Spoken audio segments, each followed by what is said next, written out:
মমতা ব্যানার্জি কাজ ফেলে রাখে না, যে মুহূর্তে যে কথাটা বলে তার পর মুহূর্ত থেকে সেই কাজটা শুরু হয়ে যায়। এটাই মমতা ব্যানার্জি। শুভেন্দু আর সুকান্তবাবু এক কথা বলে না, এ যা বলে ও তার উল্টোটা বলে। এখন কোন বিজেপি নেতা বলেছে বললে উত্তর দেওয়া সুবিধা।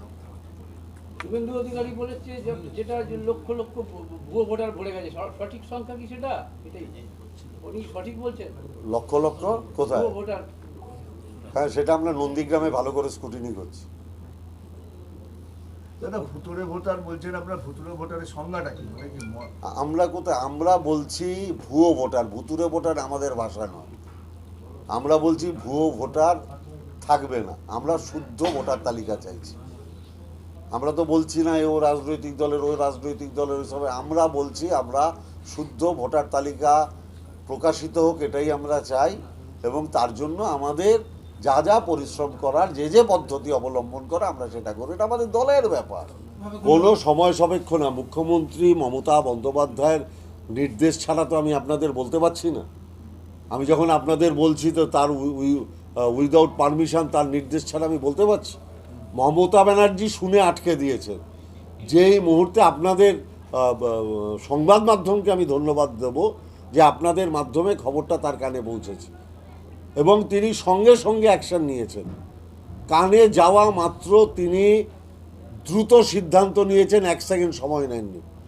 এবং আমি দ্ব্যর্থহীন ভাষায় বলতে পারি, বিরোধীদের কাজ বিরোধিতা করা, পজিটিভ কোনো অ্যাপ্রোচ বিরোধীদের নেই।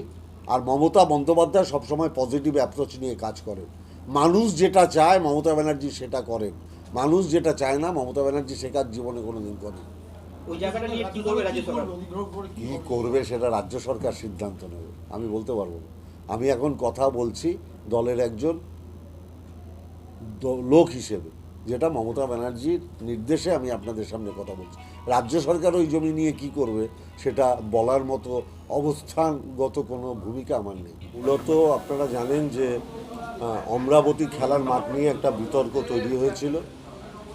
বাংলার মাননীয় মুখ্যমন্ত্রীর গোচরে গতকাল প্রকাশিত কিছু সংবাদ মাধ্যমের খবর এবং নিউজ ইলেকট্রনিক্স চ্যানেলের খবর বাংলার মাননীয় মুখ্যমন্ত্রী মমতা ব্যানার্জির কানে পৌঁছানোর সঙ্গে সঙ্গে তিনি নিজে ব্যক্তিগত স্তরে কথাবার্তা বলে তিনি পুরো প্রক্রিয়াটা বন্ধ করে দিয়েছেন।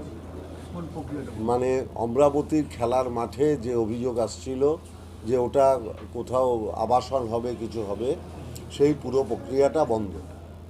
এবং অলরেডি বাংলার মাননীয় মুখ্যমন্ত্রী পানিহাটির সমগ্র মানুষের সেন্টিমেন্ট তথা ওই এলাকার মানুষের সেন্টিমেন্টকে সর্বাধিক গুরুত্ব দিয়ে তিনি বলেছেন যে ওই জমিটা রাজ্য সরকার অধিগ্রহণ করে নেবে। এবং তার জন্য প্রক্রিয়াগত ব্যাপার আছে, কারণ ওই জমিটা চ্যারিটেবল ট্রাস্টকে দেওয়া হয়েছিল চ্যারিটেবল কাজ করবার জন্য, এবং শুধুমাত্র ওই জমিটা ব্যবহৃত হতে পারত চ্যারিটেবল কাজের জন্য।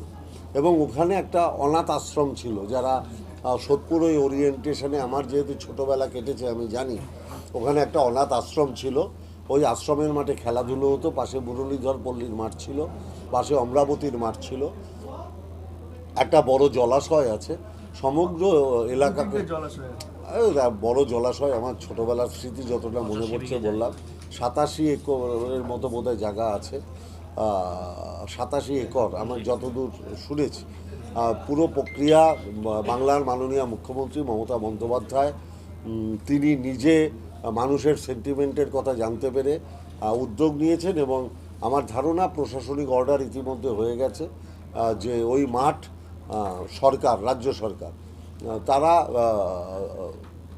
ওটাকে ভেস্টেড ল্যান্ড করার জন্য হয়তো তার প্রক্রিয়া শুরু করবে।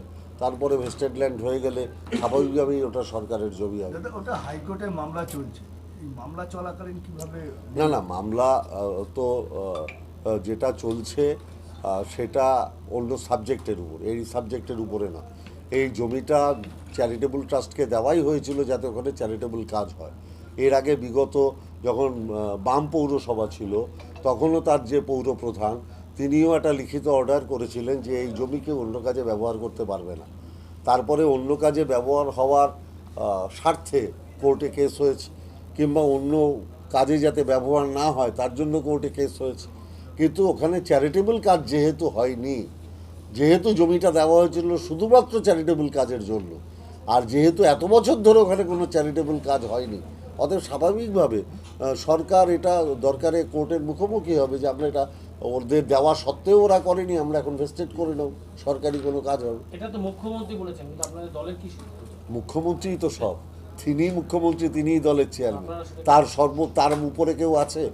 মমতা ব্যানার্জি সব। মমতা ব্যানার্জি বেঁচে থাকতে খেলার মাঠ অন্য জায়গায় পরিণত হবে, এটা হবে না।